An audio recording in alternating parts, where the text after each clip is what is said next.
കുറച്ച് നാളുകളായിട്ട് കേരള സഭയിൽ, പ്രത്യേകിച്ച് സീറോ മലബാർ സഭയിൽ ചില പ്രശ്നങ്ങൾ എരിഞ്ഞുകൊണ്ടിരിക്കുകയാണ്.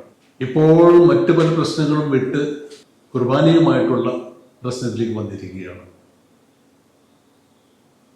ചുരുക്കി പറഞ്ഞാൽ കുർബാനയുടെ പേര് പോലും ഇപ്പം മാറിയിരിക്കുകയാണ്.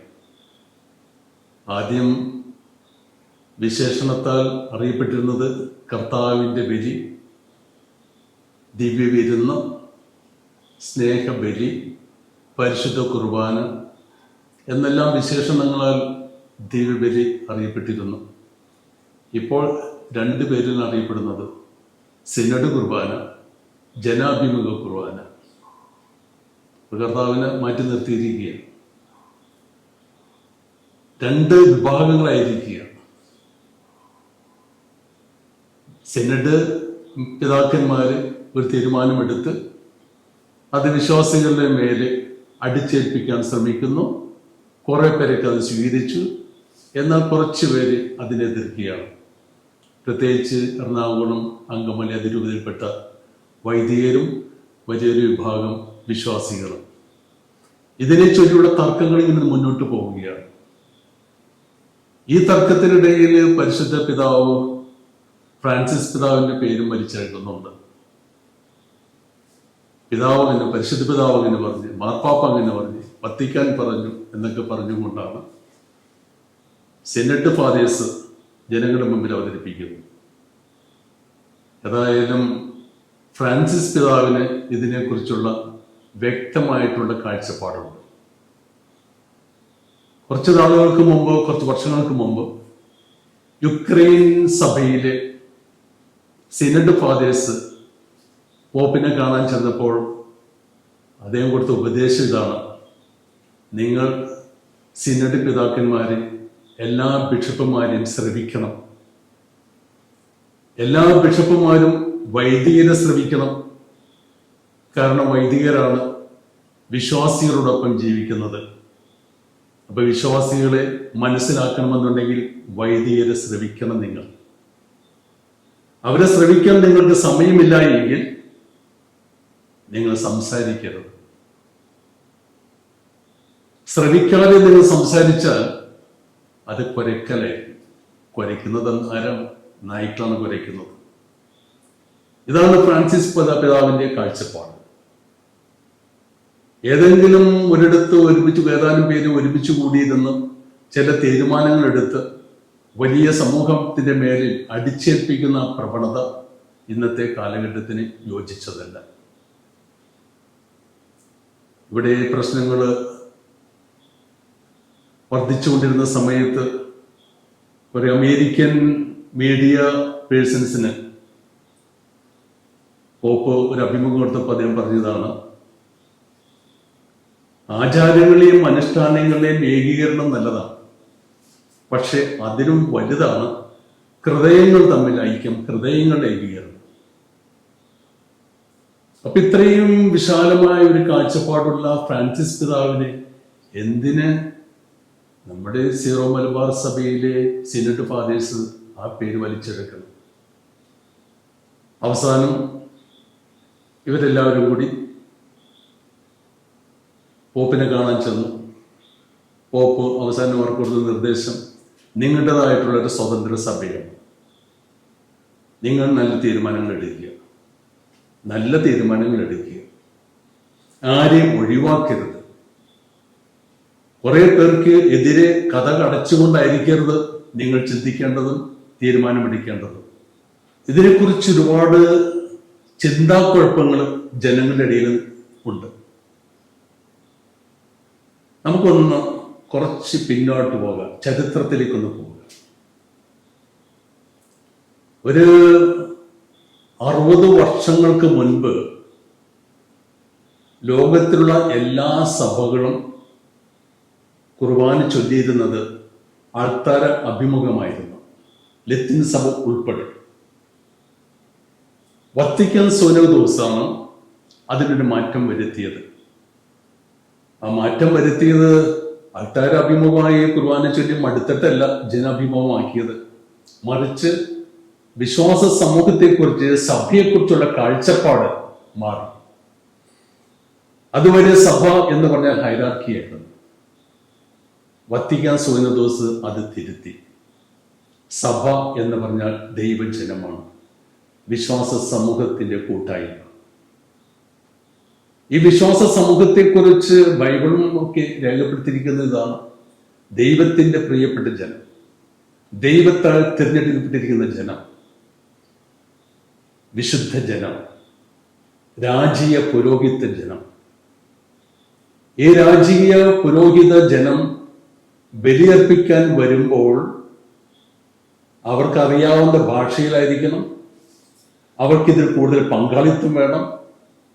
ആയതിനാൽ സമൂലം ഒരു മാറ്റം വത്തിക്കാൻ സുനദോസ് നിർദ്ദേശിച്ചു. ഇവിടെ ജനമാണ് ബലിയർപ്പിക്കുന്നത്. അപ്പോൾ പുരോഹിതന്മാരുടെയും മറ്റും റോൾ എന്താണെന്ന് ചോദിച്ചു കഴിഞ്ഞാൽ, ദൈവജനം ബലിയർപ്പിക്കുന്നതിന് അവർക്ക് നേതൃത്വം കൊടുക്കുക, അവരെ സഹായിക്കുക, അവരെ ശുശ്രൂഷിക്കുക. മുൻപൊക്കെ പള്ളിയിൽ പോയിരുന്നത് കുർബാന കാണാൻ വേണ്ടിയായിരുന്നു. അവിടെ ചെല്ലുമ്പോൾ ലത്തീനിലോ സുറിയാനിലോ ഒക്കെ ആയിരുന്നു കുർബാന. അത് മാറ്റി ദൈവജനത്തിന് മനസ്സിലാകുന്ന ഭാഷയിൽ, അവരവരുടേതായിട്ടുള്ള മാതൃഭാഷയിൽ കുർബാന ചൊല്ലാനായിട്ട് ഉള്ള നിർദ്ദേശമുണ്ടായി. മാത്രമല്ല, ദൈവജനത്തെ അൾത്താരയുമായിട്ട് കൂടുതൽ അടുപ്പിച്ച് വൈദികൻ അവരോട് ചേർന്ന് ബലിയർപ്പിക്കണം. ആ ഒരു നിർദ്ദേശത്തിന്റെ അടിസ്ഥാനത്തിലാണ് ജനാഭിമുഖ കുർബാന വന്നത്. ജനാഭിമുഖ കുർബാന വന്നപ്പോൾ അത് ദൈവജനത്തിന്, വിശ്വാസികൾക്ക് വളരെ ഇഷ്ടപ്പെട്ടു. ലത്തീൻ സഭ അപ്രകാരം ഒരു തീരുമാനമെടുത്തപ്പോൾ മറ്റ് സ്വതന്ത്ര സഭകൾ, സീറോ മലബാർ സഭ ഉൾപ്പെടെയുള്ള ഓറിയന്റൽ സഭകൾക്ക് ആ ഒരു തീരുമാനം സ്വീകരിക്കേണ്ട കാര്യമൊന്നുമില്ല. കാരണം വത്തിക്കാൻ സുനദോസ് ഒരിക്കലും ഒരു തീരുമാനവും ജനത്തിന്റെ മേൽ അടിച്ചേൽപ്പിച്ചിട്ടില്ല. ഒരുപാട് തീരുമാനങ്ങളും നിർദ്ദേശങ്ങളും വത്തിക്കാൻ സുനദോസ് നൽകി. പക്ഷെ അതെല്ലാം പ്രായോഗികമാക്കുന്നത് പ്രാദേശിക സഭയെ ആശ്രയിച്ചിരിക്കും. ആ പ്രാദേശിക സഭയ്ക്ക് അത് വിട്ടുകൊടുത്തിരിക്കുകയാണ്, എപ്പോൾ എങ്ങനെ പ്രായോഗികമാക്കണമെന്നുള്ളത്. ഇങ്ങനെ എല്ലാ വിധത്തിലും എല്ലാവരെയും ഉൾക്കൊള്ളുന്ന, എല്ലാവരെയും സ്വീകരിക്കുന്ന ഒരു മനോഭാവമാണ് കത്തോലിക്ക സഭയ്ക്കുള്ളത്. എന്തുകൊണ്ട് ആ മനോഭാവം നമുക്കെല്ലാവർക്കും ആയിക്കൂടാ? ഞങ്ങൾ തീരുമാനിച്ചു, നിങ്ങൾ അനുസരിച്ചാൽ മതി എന്ന ആ ധാർഷ്ട്യം, അത് ആധുനിക കാലഘട്ടത്തിന് ചേർന്നതല്ല, അത് കാലഹരണപ്പെട്ട ഒരു നേതൃത്വമാണ്. ഇവിടെ എറണാകുളം അങ്കമാലി അതിരൂപതയിൽ ഈ ജനാഭിമുഖ കുർബാനയെ സംബന്ധിച്ചും സിനഡ് കുർബാനയെ കുറിച്ചും ഒരുപാട് തർക്കങ്ങൾ വന്നു. പ്രശ്നങ്ങൾ രൂക്ഷമായി. കർദിനാൾ പരാജയപ്പെട്ടു, സിനഡ് പരാജയപ്പെട്ടു. അപ്പോൾ വടക്ക് നിന്ന് ഒരു പിതാവ് ഞാനിപ്പോൾ ശരിയാക്കി തരാം എന്ന് പറഞ്ഞുകൊണ്ട് എറണാകുളത്തേക്ക് എഴുന്നള്ളി. ഒരു സൈന്യത്തിന്റെ അകമ്പടിയോടുകൂടി വന്നിട്ട് എന്താ സംഭവിച്ചത്?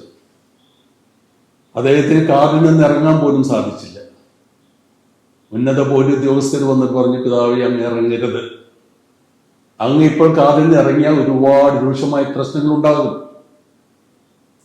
ഇതാ എന്റെ പോലീസ് ഇവിടെ സന്നദ്ധരായി നിൽക്കുകയാണ്.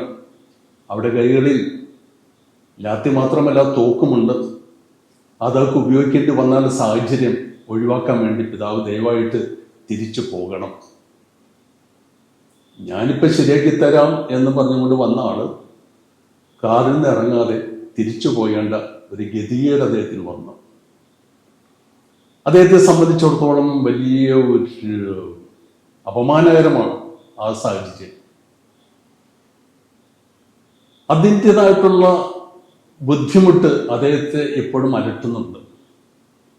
പിന്നീട് നടന്നിട്ടുള്ള കാര്യങ്ങളിലൊക്കെ പിന്നിൽ അദ്ദേഹത്തിൻ്റെ ചിന്തകളാണ് എന്നുള്ളത് നമുക്ക് അനുമാനിക്കാം.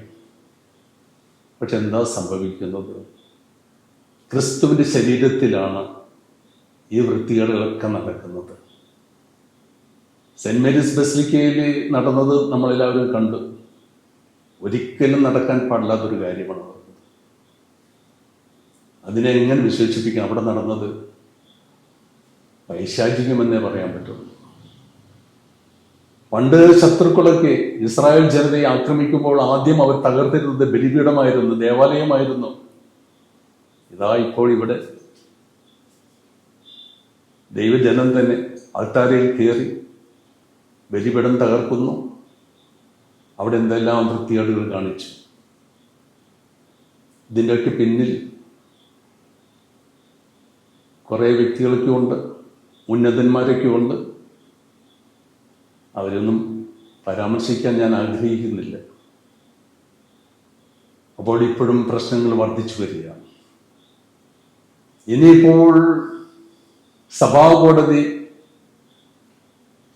നിർമ്മിച്ച് ഈ എതിർത്ത് നിൽക്കുന്ന വൈദികരെതിരെ എറണാകുളം അങ്കമാലി രൂപതയിൽ ഏകദേശം 500ഓളം വൈദികരുണ്ട്. അതിൽ 98% വൈദികർ പറയുകയാണ്, ഞങ്ങൾക്ക് ജനാഭിമുഖ കുർബാന മതി. ഇവർ സമ്മതിക്കില്ല. എന്താ സമ്മതിക്കാത്തത്? വത്തിക്കാൻ എന്തെങ്കിലും പ്രാദേശിക സഭകളുടെ മേൽ അടിച്ചേൽപ്പിക്കുന്നുണ്ടോ? ഇല്ലല്ലോ. ആ ഒരു കാഴ്ചപ്പാടിൽ എന്തുകൊണ്ട് കേരളത്തിലെ സീറോ മലബാറിന്റെ ഒരുപാട് രൂപതകളുണ്ട്. മറ്റെല്ലാ രൂപതകളും സ്വീകരിച്ചു. ഇവർക്കത് വേണ്ട എങ്കിൽ അത് ആ പ്രാദേശിക സഭയ്ക്ക് വിട്ടുകൊടുക്കുക. അവർ തീരുമാനിക്കട്ടെ. നമ്മളിപ്പോൾ കിഴക്കോട്ട് തിരിഞ്ഞാലും പടിഞ്ഞാറോട്ട് തിരിഞ്ഞാലും വടക്കോട്ടോ തെക്കോട്ടോ മുകളിലേക്ക് തിരിഞ്ഞാലോ കമന്ന് കിടന്ന് കുർബാന ചൊല്ലിയാലും പ്രശ്നമൊന്നുമില്ല. പക്ഷെ ഹൃദയ ഐക്യത്തോടെയായിരിക്കും ആ ബലി അർപ്പിക്കേണ്ടത്. അത് നഷ്ടപ്പെടുത്തിയിട്ട് അധികാര കുന്തമെടുത്തിട്ട് നിങ്ങളിങ്ങനെ ചൊല്ലിയില്ല എങ്കിൽ ഇന്ന ദിവസം നിങ്ങൾ ഇതുപോലെ ഇത് പ്രാവർത്തികമാക്കിയില്ല എങ്കിൽ നിങ്ങളെയൊക്കെ മഹറോൻ ചൊല്ലും എന്നൊക്കെ പറയുന്നവരോട് ചോദിക്കാൻ, നിങ്ങൾ ഏത് കാലഘട്ടത്തിലാണ് ജീവിക്കുന്നത്? കുറേ വർഷങ്ങൾക്ക് മുമ്പ് എൻ്റെ ഓർമ്മ ശരിയാണെങ്കിൽ 1985 മുൻപ് ബാംഗ്ലൂര് CBCI ഫാദേഴ്സ് ഒരു ധ്യാനത്തിന് ഒരുമിച്ച് കൂടി. അവർ ധ്യാനിപ്പിച്ച ധ്യാനഗുരു ബെർണാഡ് പെരേര എന്ന വൈദികനായിരുന്നു. റിഡംപ്റ്റിസ്റ്റ് വൈദികനാണ്. അഭിമന്യ വർക്കി വിധേയത്തിൽ പിതാവിൻ്റെ സഭയിൽപ്പെട്ടതാണ്.